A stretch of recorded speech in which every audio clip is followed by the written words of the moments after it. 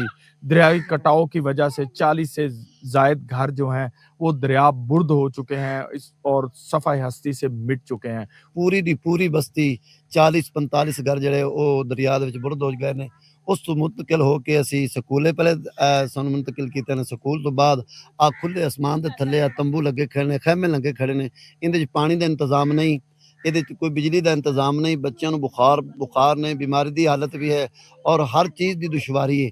نظام دا کی پتہ, بارش آ جاوے اسی کیڑے پاسے بچے لے جساں, مال ساڈے بھکھے, گھر ساڈے بال جڑے نو راتی سپ وڑ گئے, وہ ایڈے اوکھا سی مارے سپ, پھر پانی تو سانو تنگی, روزی تو تنگی. ان کا کہنا ہے کہ حکومت پنجاب فوری طور پر ہماری ریلیف کے لیے عملی اقدامات اٹھاتے ہوئے ہماری بحالی کے لیے اقدام کریں, ہمیں گھروں کے لیے جو ہے فوری امداد فراہم کی جائے, ہمارے گھر تعمیر کیے جائیں تاکہ ہم اپنے جو بچے لے کر گھروں میں محفوظ مقامات پر منتقل ہو سکیں.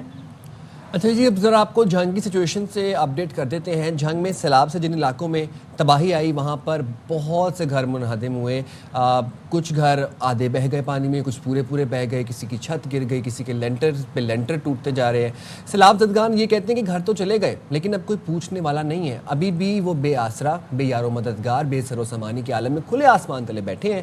تو مصعب فاروق ہمیں ان کے سچویشن سے اپڈیٹ کر رہے ہیں. مصعب بتائیے گا.